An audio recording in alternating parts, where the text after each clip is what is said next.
cerita seram episod 5. Siapa yang pernah pergi ekspedisi sebelum ni? Ada tak selamat ataupun tidak? Saudara-saudara kita ada share tentang ekspedisi mereka yang bertajuk ekspedisi yang diganggu.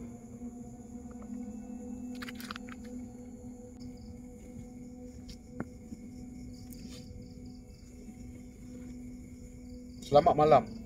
Nama saya Kish dan selamat kembali ke episod 5 yang bertajuk ekspedisi yang diganggu.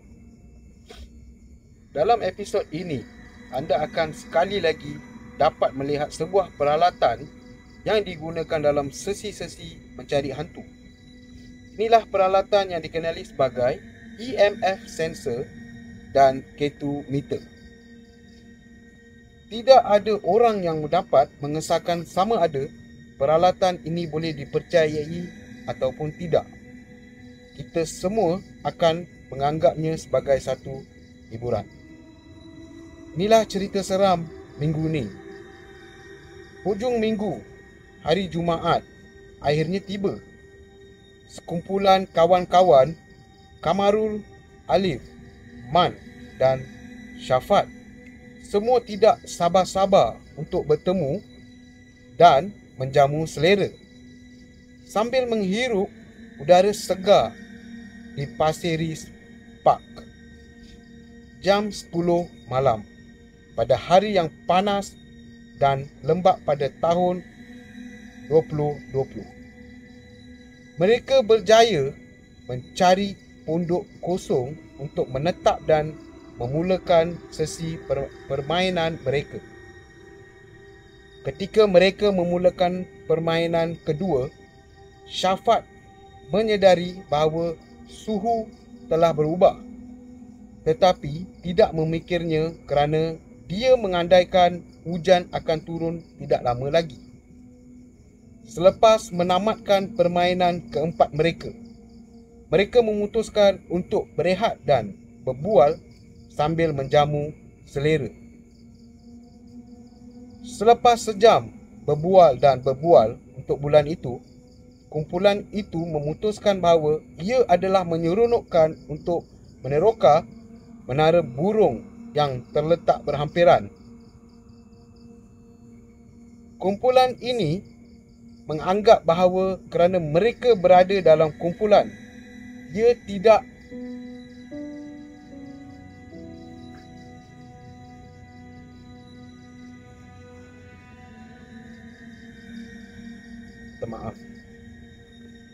ia tidak akan menakutkan, tetapi mereka silap.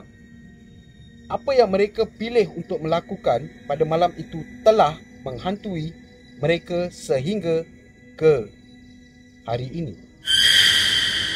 Kumpulan ini memulakan usaha ke arah Paya Bakau untuk mencari menara burung.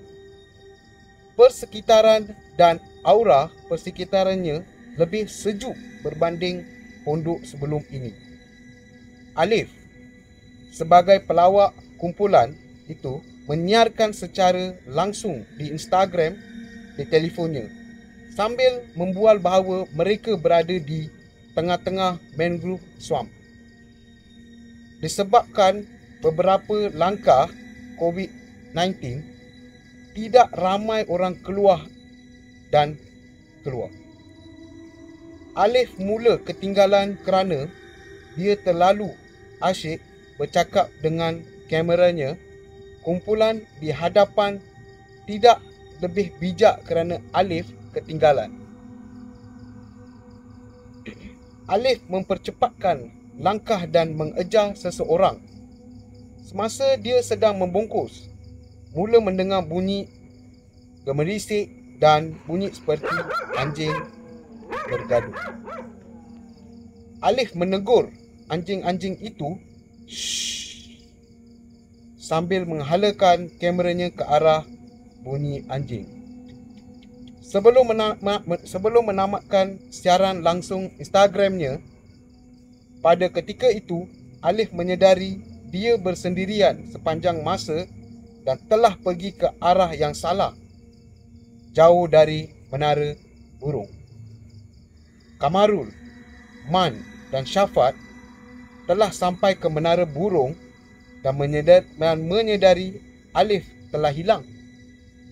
Angin mula kencang dan suhu telah menurun. Kamarul menelefon Alif dan diberitahu oleh Alif, "Aku jumpa korang kat pondok." Tandas.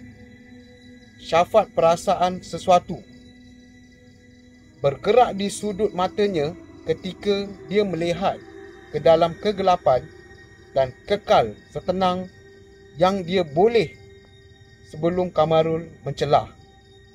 Memberi isyarat kepadanya, "Jom Alif, dah balik pondok, dia pergi tandas." Perasaan takut yang teramat menyelubungi dan dia berfikir dalam hati, "Habis, siapa aku ikut dari tadi?"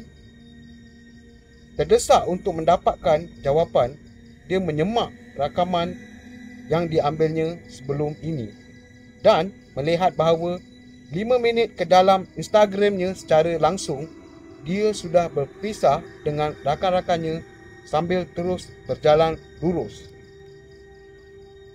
Dia kemudiannya terus memerhati sehingga ke tahap di mana dia terperangkap dengan salah seorang rakannya dan menyedari ia adalah orang yang sama sekali berbeza. Mereka berpakaian putih. Tiada seorang pun rakannya berpakaian putih pada hari itu. Dia terus meninjau rakaman sehingga akhir di mana dia bertemu anjing. Tidak perasan, susuk tubuh putih bertenggek di atas pokok di latar belakang. Dia menarik nafas panjang dan dengan tenang menghubungi Kamarul dan bertanya, "Di mana mereka?" Jawapan yang dia dapat ialah, "Bro, kita dari tadi tunggu kau kat Bird Tower. Mana kau pergi? Kita nampak kau tadi." Dia segera memberi jaminan kepada mereka bahawa dia dalam perjalanan dan akan ke sana sebentar lagi. Alif pantas menuju ke menara burung dengan mengikut papan tanda. Apabila dia tiba di menara dan naik ke atas, dia menyedari bahawa keadaan itu terlalu sunyi. Tetapi menganggap rakan-rakannya hanya asyik dengan permainan mereka.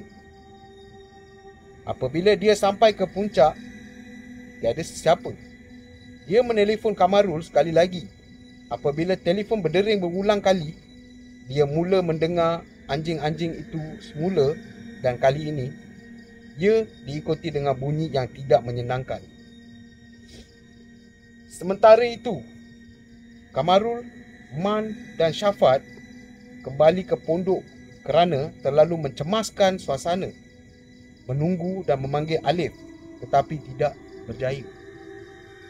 Mereka memutuskan untuk berani keluar dan menuju ke menara burung kerana mereka mengingati rancangan asal dan menganggap bahawa Alif ada di sana. Mereka pergi dengan cepat dan melihat bahawa Alif berada di menara burung dalam keadaan terkejut dan keliru. Selepas beberapa minit, mereka berjaya membuat Alif berehat dan minum air dan bertanya apa yang berlaku. Dia menjelaskan bahawa selepas dia menyiarkan secara langsung, dia telah kehilangan mereka dan terus berjalan dengan salah sehingga dia menemui sesuatu yang luar biasa. Dia kemudiannya menunjukkan kepada mereka rakaman yang dia ambil dan mereka terkejut melihat dia mengikuti oleh apa yang kelihatan seperti seorang wanita berpakaian putih menyemaknya dengan lebih lanjut.